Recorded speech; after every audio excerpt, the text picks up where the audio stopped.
Whātaro whāturu nei aso ua toe amataina fo le tātou mata upu o le vaenga lona lua le ua o iai tātou o le awa onga i te moni Demonology o te talitonu ua maua so malamaanga i le tātou mata upu mua i le natura o te moni. O le mata upu lona lua le la o iai tātou o ngā luenga whai e te moni po activities te moni. Ia o le tātou tusi lea o le a whaonga ina o lo iai au notes. Pe ona tā ua a le o iai au notes e mwhai ona e whaafso tai mai le ofisa ona maua lea o sau notes. Ia o le amataina tātou se talo whai ai la ia o le tātou mtaupu. Vi ia oile tua le nei aso. Talo nganga pa ia whaatasi mai, talo ia o ao, ia whaasino le tua ma whaonga ina lo leo watuai la upu. A o ina i lau e kalesia lau whanau le tua ia malamalama. Ai maise le tū i le taua whale nganga ma le fili. Ta uai o Yesu Kiriso o le fili na sau i fasi. Ma ngaoi ma wha umatia. Ai a matou i loa le tua le upumoni o na whasa o loto lea o i matou. E la upu whamanuia le nei aso i le suafo Yesu. Amene. Activities of demons po o le o ngā luenga whai e te moni o le a wha wail tatu a onga. O le memo mua o le a tatu vava ai le tai au le nei po le aso le nei. O le whatūlanga ina o le malo o le ti apolo po le malo o le pongsa. Memo mua o le a taua o le tasi tolu le pa ia a le ti apolo. Tātou silafia pe ona tāua le vai aso o te aolo i aile tasi tolu pa ia o te mā, o le alo, o le anganga pa ia. A o le ti apolo i ei fo i langa to tolu.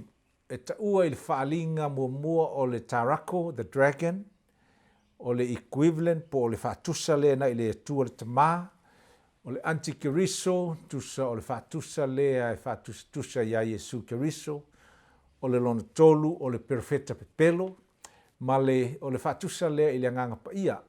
Ta mā alo anganga pa ia, ta rako perfeta pepelo, ma le antikiriso tuso o i tūia i lua o le malo le atua ma le malo le tiapolo. I laloa e la o le tawhatolu lea a le tiapolo o lo iai ia le whaatulanga ina o te moni a Lucifelo po Satani. Maua na il tusi o le atato fai tau il tusi le feso lo na mata upo ono a o le fai upo sfuma le lua o lo ta ua i Paulu fa mai wa o le tatu tau fa le nganga tatu te le tau matangata ai tau i tatou o lo fa solo ai fa mai tatu te tau mali sili mali i o le vate tea o fai pule mali i o le pouli uli o le neila lo langi a tua ma nganga le anga umma. E wha ia le whaatūlanga ina o le... E pei foi lea o se whaatūlanga ina o le malo, tātou te silofia, pei o le malo Peritania, e iai le Queen Elisabetta, whaasolo i lalo le Palemia, ma le Kapeneta, whaasolo i lalo ia, i lalo atu o lo iai leo leo, e whapenga umma le whaasolonga o le malo le Tiapolo. O lo ta ua lai le Paulo e whapea e le o tau tātou matangata. O lono winga a iei taimi tātou te wheitai ma tau maisi a e le o iloa e tātou o te moni nei tua o mea nā o lo o whataiai mai tātou. Lea la a tātua o ina foi a matatuai o tātua e silafia le tāwhatolua le ti apolo a o lalo ane o ina o lo o iai la i e whaasolonga ia e wha i tua i ngā pule i o lo taua. O le memo mua e taua o le pule the rulers o i o lo iai le upulea o le sili. Wha mai o le sili po o tangata ia e taua pe o le alu le aonga o lo iai le pule aonga. O le au vaenga la ia o i la tau ia e whaia plan ma mea umalava e whaatau nua i fina ngalo o le tia apolo. Rulers po o li sili o le lato matawha ioi lava. O i latou ia latou te control pe whaatonu tonu pe pulea nuu, mātunu. e lunga o atu nuu la ia ti Apollo ia, e mawhai la ma le latou ngaluenga, e whai latou, e latou te controllinga ia ngaluenga le nuu. I le tusi le tani elu o le mta upasifulu o le whai upasifu tolu le lua sifulu o lo ta ua e whamai o le perenisi o Peresia, ma le perenisi o Kuliki, perenisi o atu nuu ia. E ta ua la le tuspa ia o Perenise, the prince, ai ta ua i o meo rulers po ali sili. O le anganu tātou Samoa, e iei fo i le whaatulanga ina o ainga whapea, fo le whataita inga, e iei le sao le ainga. O le sao la lea, tusa e mwhai ona e whaatusa ina o le li pule. Uma ona whaasolo ai le o alii, o isi o tula fale, ma whaasolo ai le taulelea, au taulelea la, tusa la o te moni la ia, a o lesi vaenga ia whaasolo solo i lunga, na ese o latou tiu te whai. O le vaenga mua la o ali sili, o le vaenga lona lua, na e ta ua le whai upulea, o whai pule, o i latou leo atu iai le pule ma le mana, authority and power. O le pule ma le mana la, na amai lunga i pule, i le vaenga mua. E whai la le latou plan, o na tuule le vaenga lona lua ia, o i latou e amata o na tufa tiute o te moni, e whātaunu uina. Whamai la le tala Paulo, e leo tau tātou matangata, a e tau mali i sili. Lona lua, ua tau ma whai pule o le vate tea. Ia, pei o le tatu anga nuu tusa o tū la whale li ia, o sui ngā e, whai masui o le tū malo. O le ngā luenga li o ia whai pule.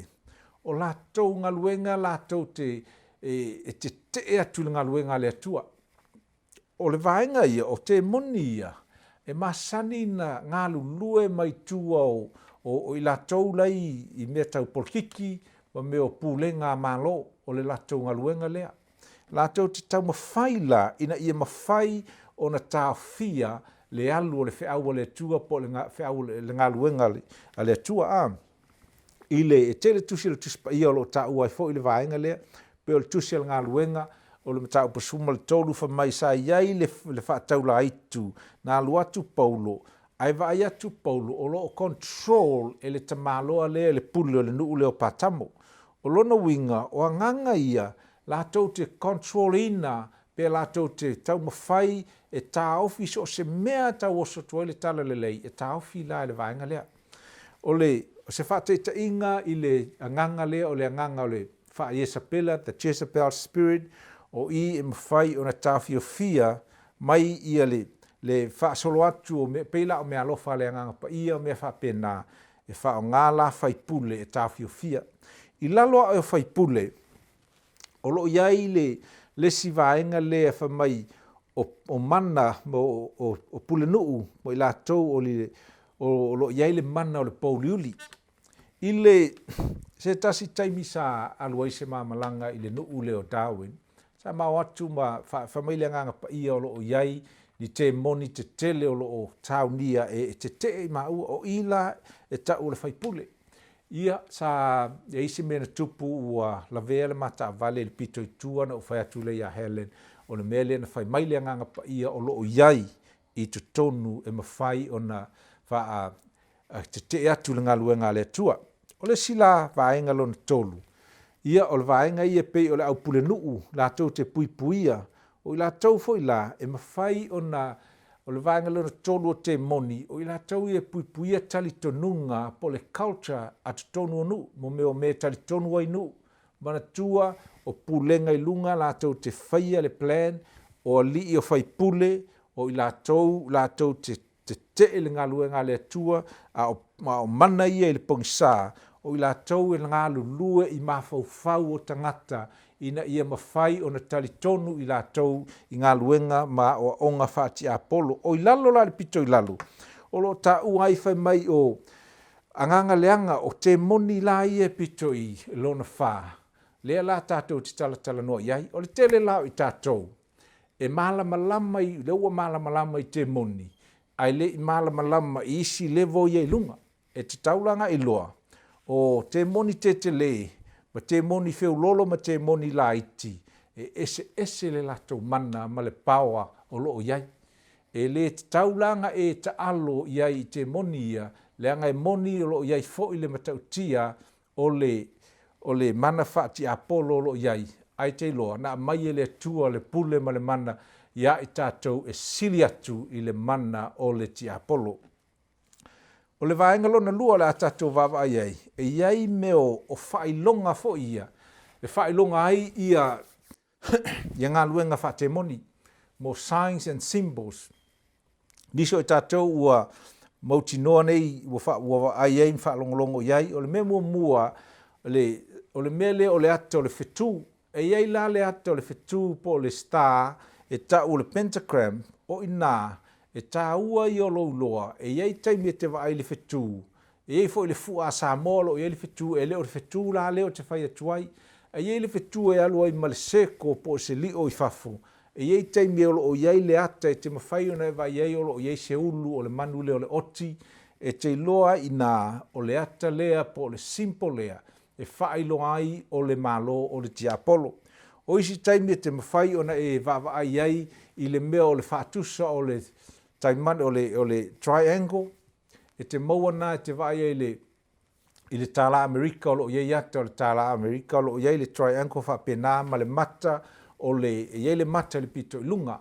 O le mata lea e whatatau I le mata o satani o lono winga o lo tilo mai satani e le I le tino la lea ai le spiritual world o le mea tonua ngā lai tupu o le vaenga lona tolu o le simea o le satauro fo I lea ua I lalo ua I lunga Tātauro o malamalama I tātou e u whapea, ai a whapea loa ua unga I lalo. Ngana I loa la ia o I nālo o I loa atuai e iei ngā luenga whate moni. E whea lua I la I le taulanga po o le mea te whea lua iei. E masani na e vaai I whailonga ia, I whailonga whapea. Ia e loa la, a whapea te vaai atu se sātauro ai whau I lunga. Po se mea tāwhatolu a o loo iei se seko fo I lea. Ona e loa la ia o lono winga o se whaala potonga, po se lotu satani, po se mea whapena.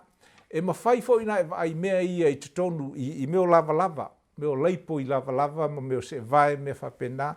Mea nai, e mana ia whaatau se vai e mautinoa ia le lei, ma whaolaina, le lei ia se vai na te whaatauina po ofu langa iei si ofu, o loo iei leipo whapea ale ti apolo. E taimi tātou te iloa, ai ia e iloa la, ia te tauna tāofi nā mea. E fo I taimi e masani o na whai saing whapea e masani e vai tamaiti tangata tā alo ma I lātou o loo. E iei le mele o le mele o le saing fo I lea le ti apolo, e te tau ona e iloa, e le te tau nga whai e tātou le nā mea. E ile si whala potonga ta o le Mason, Freemason, la tau ia wha o ngā le triangle fo I lea na tā ua, au at wha au I lunga. O I la tau, o toi ngā mea ese ia, o lo wha I longa ai ngā luenga le ti apolo. O le mea le ua tātou I loa. To se mea la mo lo sirafia, a e vai ai wha I longa ia, na e alo ese le iai, ma e tau mawhai fo inga te e mawhetu ma tāwhia, ina ia aua ne I a awhia e tātou, o le tele o le taimile nei. O le awhia I o tamaiti la iti the young people, e mawhai o ngā awhia I mea nei, e le whapea, o isi taimi le whapea, o lai mana na o ai I lātou, ai pau lava e le o iai se malamalama anga, o lea la ua tāua I le nei mta upu, I tātou loa foi, le tāua e te tau o na tātou loa iai. Ia, whasau latu tātou mta upu lesi vaenga lea o le o latou ngā ioina ia po le practice ia le ti apolo. O le upu mua o lo iai tātou notes o te fia whamatala, o le upu whaperetania le o le cult, po o group ia e taritonu wha ti apolo, o le cult, po o le o le whatatau lea I mea tau o talitonunga wha le lotu. It's a religious system. La tau te talitonu ai mawhai o na mix whatasi ai mea wha le tua ma mea wha le ti apolo.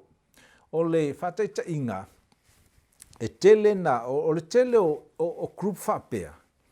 E mahasani o na lātou wha pei e tuu I lunga se tangata e pei e lātou te tāpua I se tangata. They worship a man or they worship a group. Pei ua whaatu ua sili atu le tangata po se group, po se talitonunga nei le atua. E ta ua lava inga ia o le group ia o le cult. O le masani la le cult.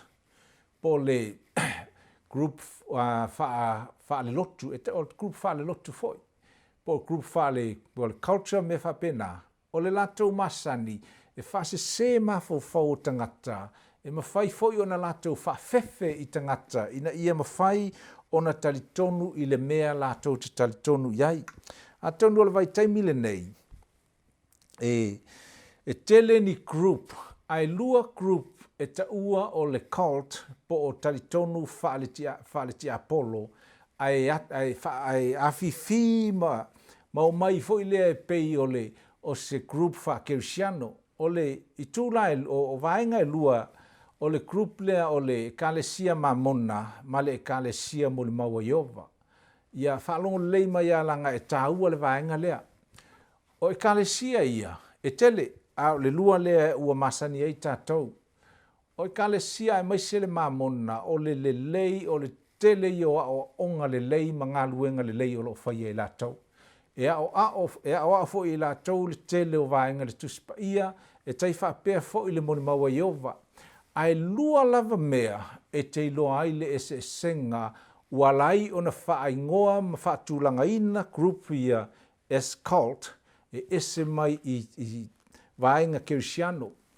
O kerisiano, like Christian peo I tātou, ma le tino keriso, e talitonu o Yesu keriso, o le atua, e tātou te talitonu foi, o le whaaltanga, e na o Yesu wa le ala I le langi. There is no other way. Na o Yesu lava o tali o me tāua I lua. O le mamona ma le molimau Iova.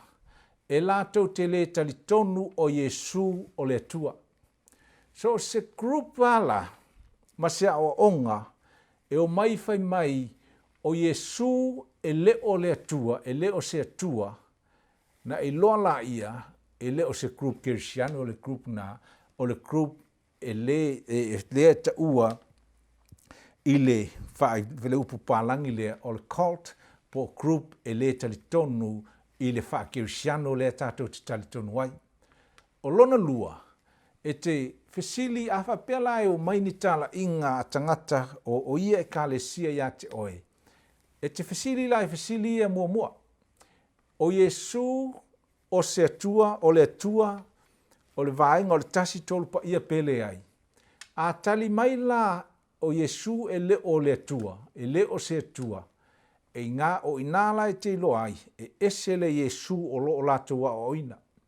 Lona lua, o le tele o group whapea, whamai I lātou, e le na o le whaatua tua ia Yesu Keriso e te mauai le o le whavavau, I whai ngā luenga whai isi toa I ngā mea, e tele ia, o le tatu mata upule nei, e le lava le taimi e whamatala I talitonunga o ekalesia. Ai ua wha lai titi na I le vaenga lea o ina. Ia e silafia. O group la I o cult, e le talitonu I mea lua, o mea lua na e tahua I lo silafia. E tele toa I ngā cult, o isi e ta o cult wha porkiki, o isi group e maha e talitonu e leise me o ia le kele o toa lua.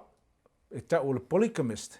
Ia, o lesi o isi group e talitonu e eila tu talitonunga I le mea ta o le o tū manganu o tangata. Whamai lātou e te tau o ngā wholo I mea lea.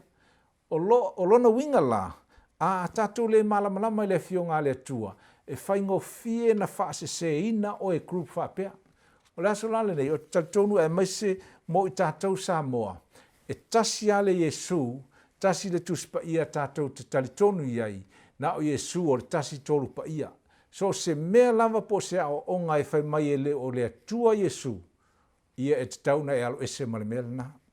Lona lua, o le si upu pālangi alo iai o le occult.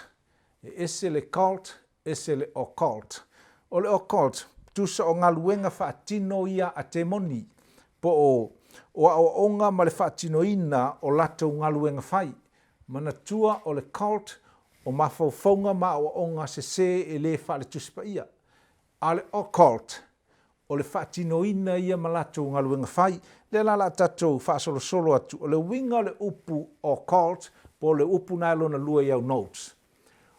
E tusa o le i le wha latina e wha tusa lea i le iloa laena nā i tutonu e mana o mia le wha ali mai whafo is hidden knowledge that needs to be revealed. Wha mai le mua mo te olam tau poe wha o le whai upu e tasi. Ua tau manino mai e le nganga i aso muli e o ese nisi mai le wha tua ai o atu i wha o onga wha te moni. O le tatu mata upu lea e wha tau tonu lava i le whai upu lea. Ua tele le ia tangata ua wha seseina ma ua muli atu ia o onga wha te moni. The doctrines of demons. Tasi le nā sign po se wha ilonga ua o mai wa iei tātou i taimi o le unga. Tātou wha matala lase i tātou wha solo atu i latou ngai o inga ia wha ti Apollo.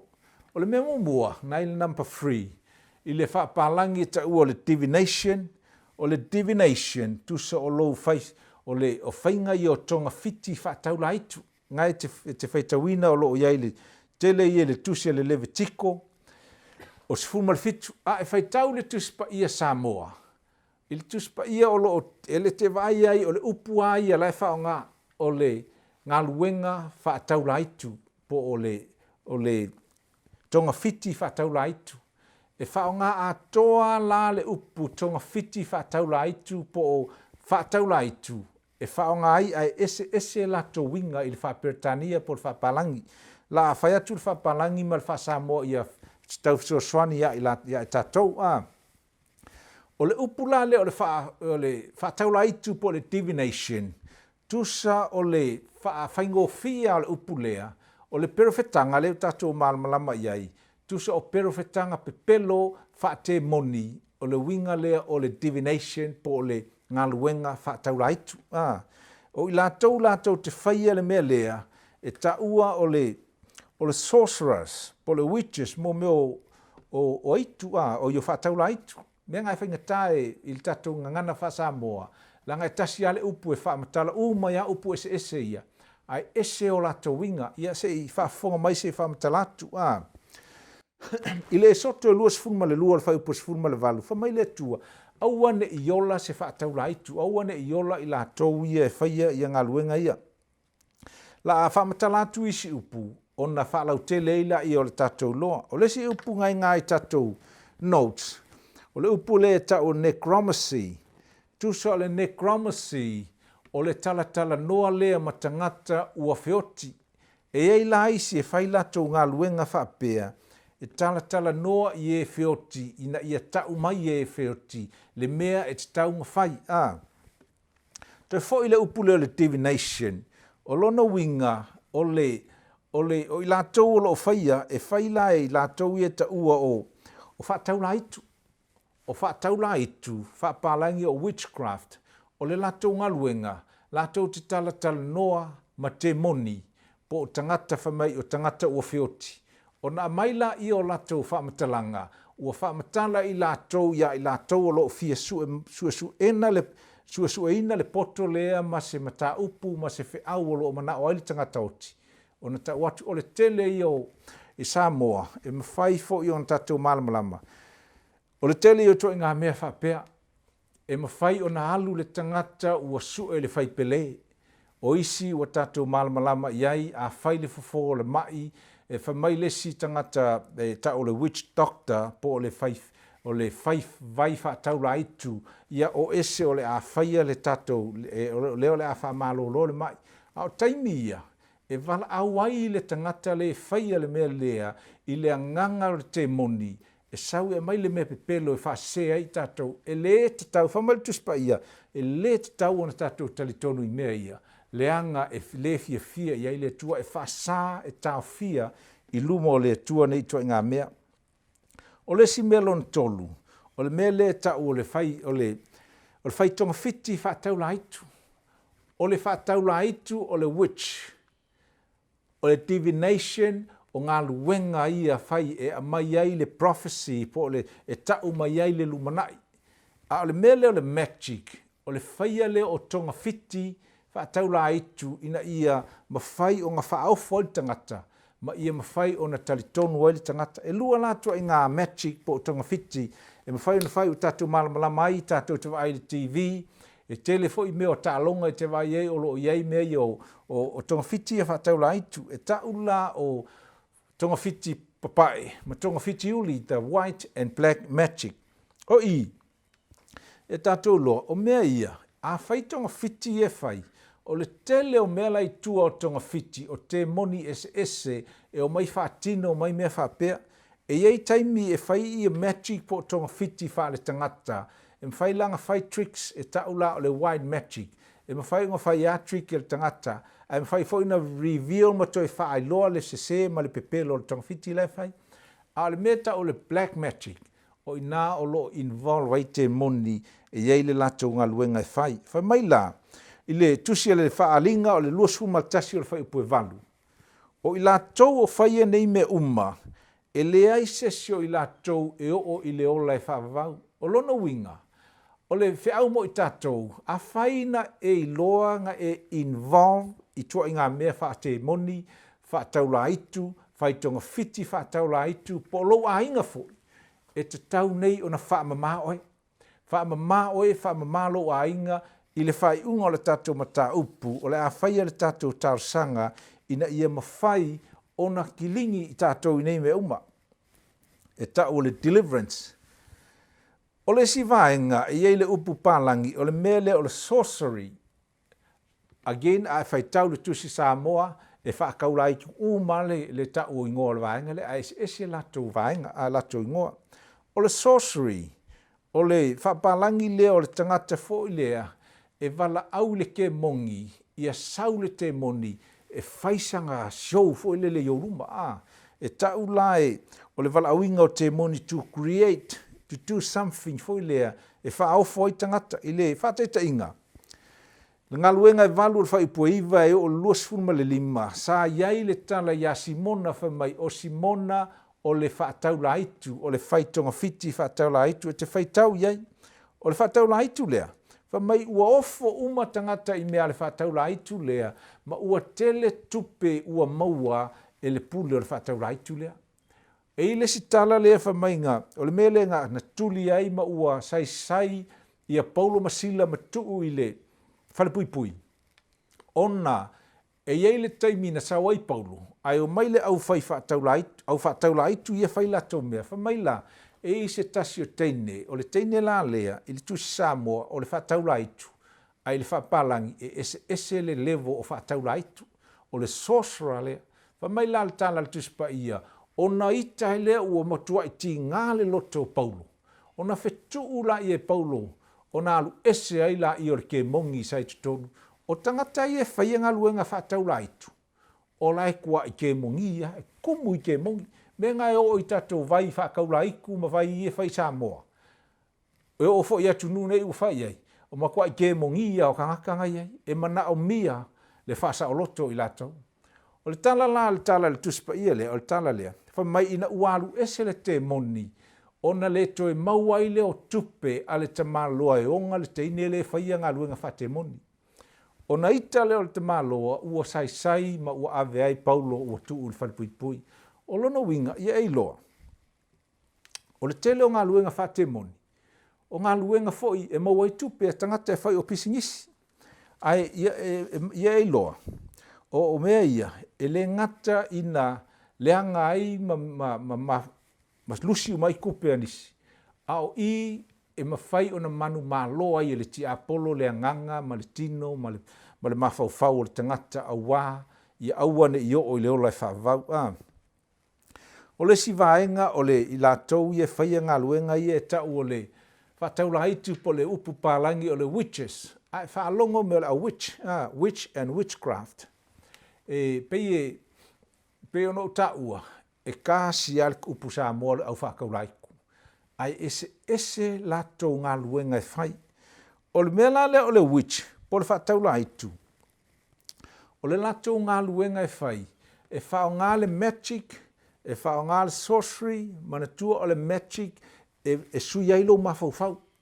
Sorcery, e sa waile ki Apollo, e whaatino se mea, ia e tali tonua iai. O le witch, o le ngā luenga le witch po le whakaulaiko. E whao ngā le divination, ma le sorcery, e whaatino ai, e mawhai o na control ai mea uma. E mawhai o ngai aku lele ai le pulumu pe lele i lunga le kangaka ma me whapenga. E controla e menge i o whaataula aitu. O le tele lao taimi, ia e tatou loa, i tatou i le peifo i o le atunu o tatou Samoa. E se le tā ua o longa e tele i o tala wha aitu ma tala wha pe tatou te i loa. O nisi si o whamatala atu nisi tala i le tatou anga nuu wha Samoa e wha te tau i meo itu o Samoa. E iei le malamalama i tatou i le ingoa leo tangaloa. Tangaloa tusa o le itu o le wha tusa leo o le tua o Samoa. Tangaloa o le tala i a tangaloa. Whamai o ia o se o le atua lea sa tali tonu iai tangata i le taimu o tea. Whamai o ia ngā whaia le langi ma le lalolangi. O tala atoa i le tangata le ingoa i a tangaloa. O tangaloa i leo se tangata o le Demoni. There was no person e ta ua o tangaloa. Ai whamai o i sa whai e tangaloa Samoa o nao o maila ia, wha solo maila ia i le taimi nao o ai i ingoa i e te whaalungo i pe o nā whanua. O nā whanua o le tangata e le o se pule po se rula sa iai talaanga o Samoa. Whamaila o talaanga ia nā whanua. Ia masalo pe inisi o tātou e ainga ia nā whanua po e ingoa fo ingoa ia. Au e te popole e tā ua lau malamalama i mea ia. O nā whanua whamai sa ola e o le teine lea sa e iei wangalo ia uona mātua lo tā ua i talawhaso pito Samoa i le nuu o whalea lupo.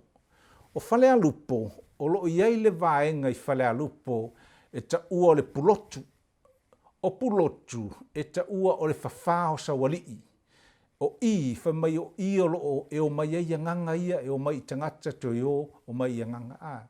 Sa iei la le talaanga whamai o nā whanua o se warrior o le whine tau o Samoa, sa nofo lai sa vai. O lana focus lava o le a mai le file mu i Samoa. Whawhitai le atua i le nā taimi whamai sa iei le taimi ua ke mo ngia umatangata Samoa i le nāfo i vai mea. O nau maila ia ua whaile taua i sa vai. Ia i la tau ia o mai sa vai. Ia maa haifo i loa ngai tusanga o singna oto atu na i tala ia. Ai e mawhai no mawhau se iei se taimi se si tatua o ngai whai. O te fia wha tala ia ma le background.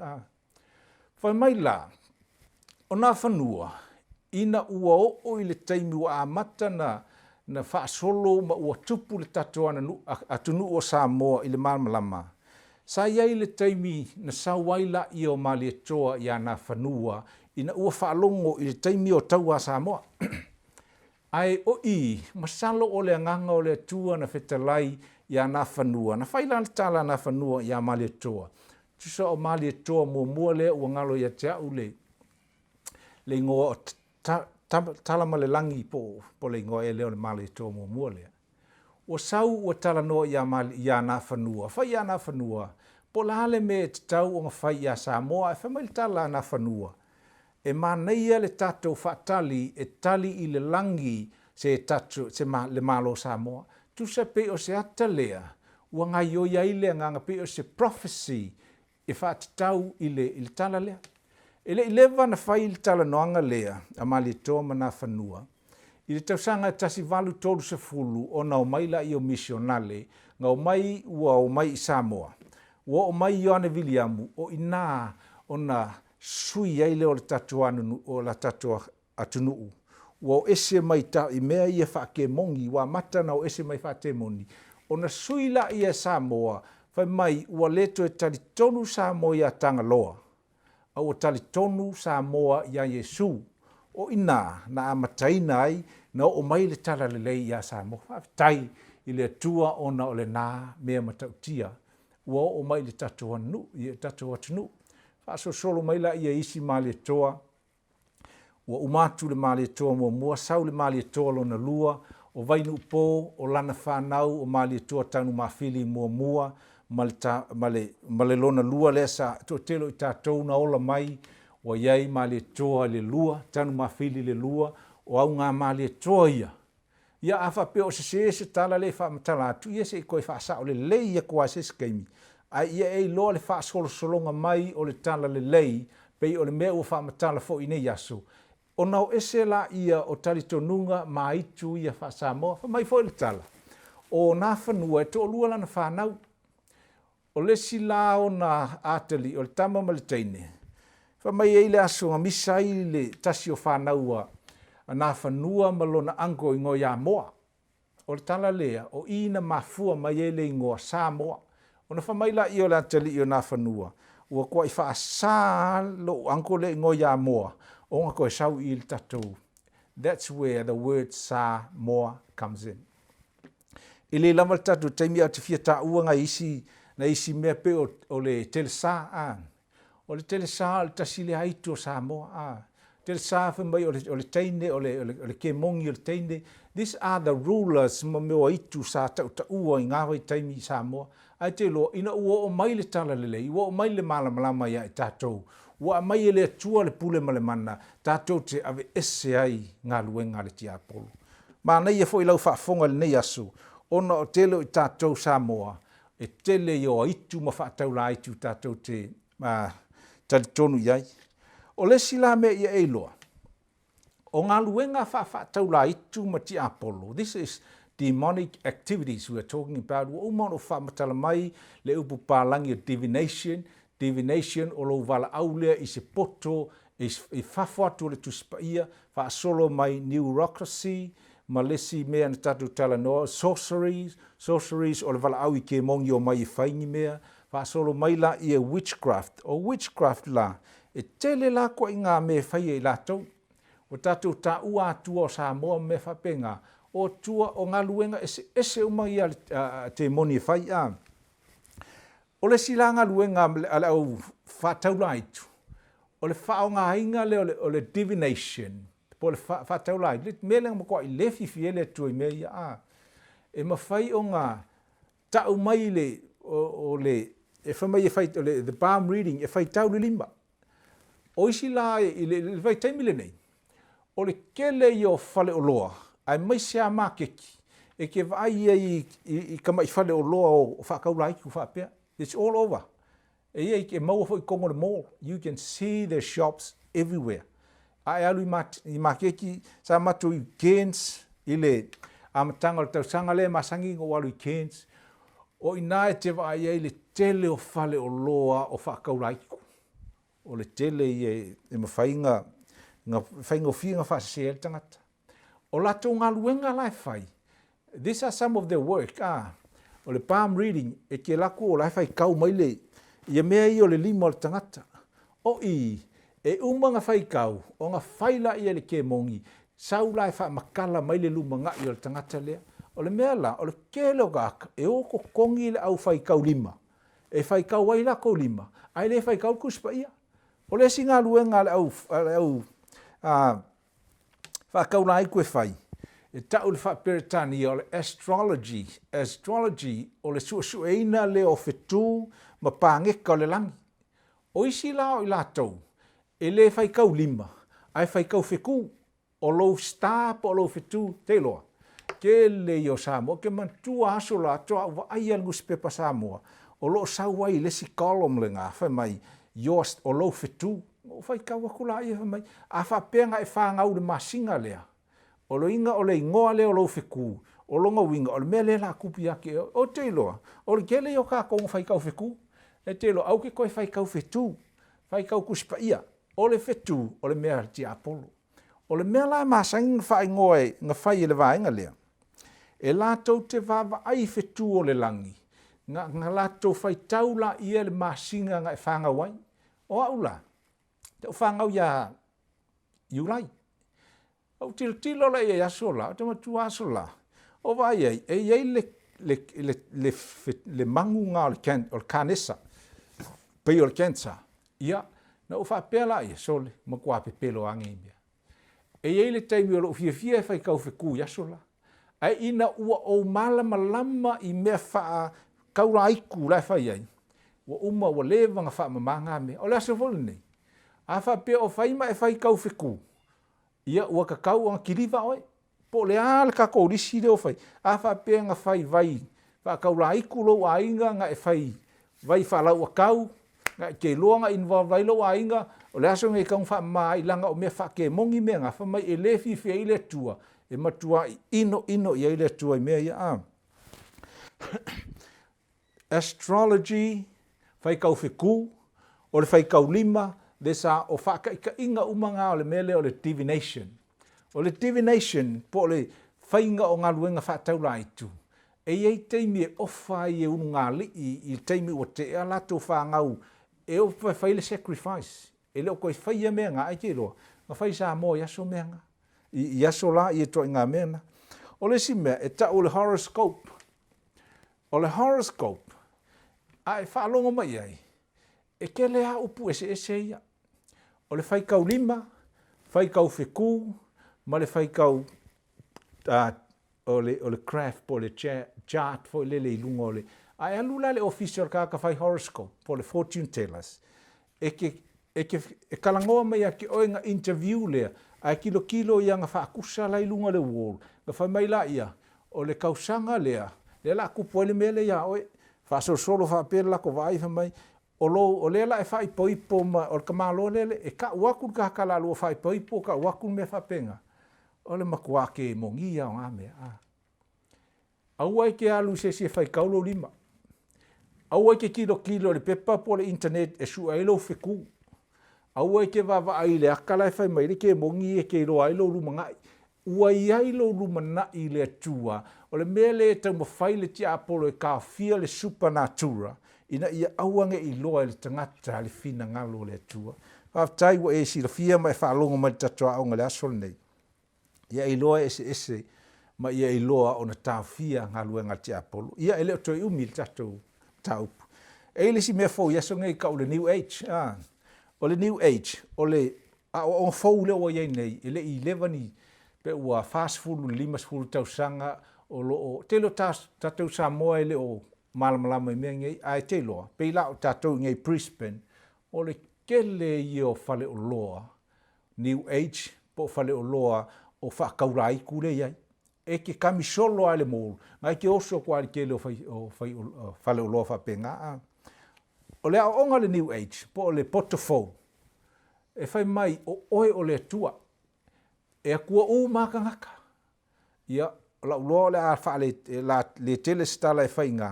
Ia i loa o mea ngā, o mea whaasatani, o mea whaalusifelo. O le whai unga o le tatou malamalama i ngā luenga nei o le ti apolo. O mea ngai o pese, ma musika, ma ata tifanga, e te taunga i loa o le ke mongia i o le ke leo mea ngā. Po se whaataita inga, e iai po kalame o le Disney Channel, Disney Movies, o le Disney, foi leo Disneyland le Amerika, o ke le lau kako whangau laiki, o le fia iai, e fia foi makua, ai le loa, o le kele o ke mongi ngai kuonga. E o iata foi e ka o le Frozen, meo taronga foi o le Pokemon, Harry Potters, things like that. E ke lo e mawhai e ke mongi nga whioso mai, ma affecta i tangata ma whanau, pe ale whai e tātou, na whai se whainga e tāwhia i mea ia. Ia o te loa ua lava lea mo le tātou i loa le asole nei. E ei teime whai o nisio i tātou e all, e whai wha malo stingno. E ile mea fo i le ka o le yoga. Yoga o le makua i ke mongia o le ngāmea. Whamai isi e le isi mea le anga i le yoga, o le mu whapea ma mafo. Every move when you move whapea le yoga. Yo ke le lope whapea le move le yoga, o ka aka i e whai le yoga. Every move means inviting a demon, different demons e o mai e back ia tangata. O lea la, e te tau o na tātou loa, o mea o ngā luenga whake mongi, e te tau o na tātou alo ese mai ai. Wa umal tatu mataupu o le vai aso lea tatu wa o ina le natura o te moni. O le mataupu lea wa uma. O activities po o ngai o inga mga luenga whai e te moni. Wa e whaalongo inisi o le lisi le aso le nei. A ua le whai kau lea, a ua le whai kau whiku, a ua le whai kau le craft le lunga le wola le ale aiku. A ua le whai tau ia laula au ngā la palu mai e le vai ngai. A ua le whai aua. A wha penga involve ai. O le a whaile tātou te talo. Te manao ia te oe te talo malo whatua tua. A o te talo mo oe. Ia e whatua tua ma e whatua ese atu i le tua. O te tali tonu o lo iai nisi o i tātou sa mō lo o mai mō mai le nei aso. Sa e involve ai. O la e involve ai le tau ainga. O la e whai e isi aso nei mea ia o whatua ai. Ua te tau o na tu. Lea ngai le o te whina ngalo leo le tua. E mawhatia ai oe malo a inga malau whanau. Isi aso. La tātou te talo. Ia whawhitai lau whaalongo nei aso. Ao taimil nei. O la whaile tātou talo e o le deliverance. Mo ini mai lau fonga. Po ini o mata. Mo ini mai au fonga le nei i tū la. Ma fau. O nisi o i tātou. Masalo ua mamame uma. Ai a vele taimi nei e te talo tuai mo nisi po lau whanau po lau a inga talo le atua ia wha mamaha i tātou. Mo nisi o lo involve ai mea nei. Whatu ese atu i le atua. Ina ia mawhai o na awe seina. Le atua lo mātou te maa. Te wala watu le atua. Pa i mai lo wa nganga pa ia. Ia e wha mangalo i lau whanau. Wha mangalo ia i mātou. Wha mangalo le atua i le leiloa. O la upu a le aise i loa. Le aise malamalama ua malaia po ua whano le nu. Talo le atua ie o lo whaafonga mai le nei aso. O te whetu i le suafo Yesu. Ngā luenga uma le ti apolo. Wai whaafonga mai le talo nei. Ia whai mai le talo nei. I le suafo Yesu whate tai mai. I le suafo Yesu. O te tuli ese ai. Ngā luenga whate moni. Sa o iai. Sa o involve. O loo ainga. O te whatu ese le tua ia te oi. Wha ngalo mai a. Wha ngalo loo ainga. Wha ngalo le tua me uma. Sa o talitonu iai. I ngā luenga te moni. O te whetuina me uma ia. Ma ave e seina. I loo tino. Loo mawhau. I le suafo Yesu Keriso. Wa o talitonu le tua. Wa e wha mama. Wa e wha mangalo. Wa e wha saoloto ia te au. Ma loo a inga i le aso le nei. I le suafo Yesu. Aftailo mātou tua. E ui le tua ona. Ina le o maua se ava noa. E tala noa ai le tino. A ua lava le nei. I lunga o ala ea le tua. E o mai ai lau. Whasa o lotoina. Lau deliverance. I lau e ka le sia ma i mātou le nei aso. Lord, I pray complete deliverance and healing. Talo ia e wha malo lo le tua i mai. Ni mai na mafua ona o ngā luenga le ti apolo. O te whetu le aso le nei ina ia mawhai ona wha malo lo o Yesu Keriso. I le suafo Yesu o te tuli ai te moni pei o la upu le tua i le aso le nei. Talo fo i le tua wha meila wa fionga alu le te moni e wha tali mo sesi ava noa e toi fo i mai o le aso le nei o te whala au le tua ia te oe. Ia loka ina le whai tutoa o mātou loto ma fau o le tino. E auane i toi iai se ava noa se te moni, po ni te moni e whaalawe lawe ia i mātou. Ia vi ia oe le tua. Talo le tua tu inatu le whaasoloina le nei mata upu. A o sauni ia i mātou i le whaatinoina o le tuliina o te moni po le deliverance. Whaau umai le tua pui pui i mātou. Whaamanuia le tua le nei aso. Lau whanau i le suafo Yesu Keriso. Amen. Ma amen. God bless you. Whamanuia le tua lau whalongo, tātou whailoa i le vai aso fau, o le tātou ale o i le tātou sauninga, o lona winga tātou toi whailoa i fo i le ala ea, o na o le nei vai taimi, o lo iai pea i tātou i le lockdown. Aua ngalo ni au notes, aua ne ngalo o lewa e iloa, na tura, mga luenga le te apolo. Sauni le vai aso lea, o le tātou mata upu, o le sueina o anganga, whawhianga i loa, o le te apolo le sau, po le angelu, po o oe, po le leo le atua, po le anganga pa ia. E mānei e te le tātou mata upu le lao iai. God bless you. Amen and amen.